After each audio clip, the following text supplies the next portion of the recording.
இன்னொன்னு விஷயம் நாங்க உங்களோட இதுல நோட்டீஸ் பண்றது மாமா. யாரையும் இவங்க மாமா மாமான்னு கூப்பிட்டுட்டு இருக்காங்க.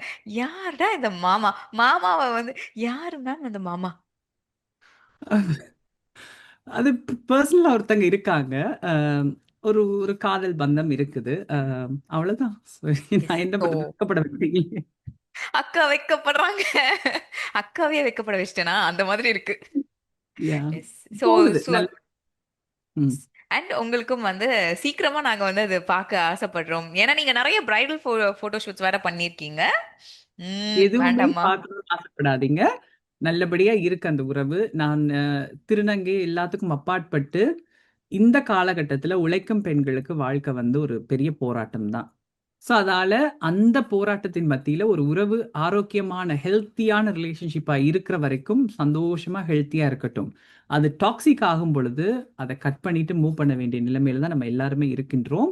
அதால நான் எந்த சீரியஸான ஒரு பாண்டிங்குள்ளேயும் போக விருப்பம் இல்லை. இப்பொழுதைக்கு அது ஹெல்த்தியா இருக்கு. ஸோ அதால நான் அதுக்கு பெரிய முக்கியத்துவம் நான் கொடுக்கவில்லை.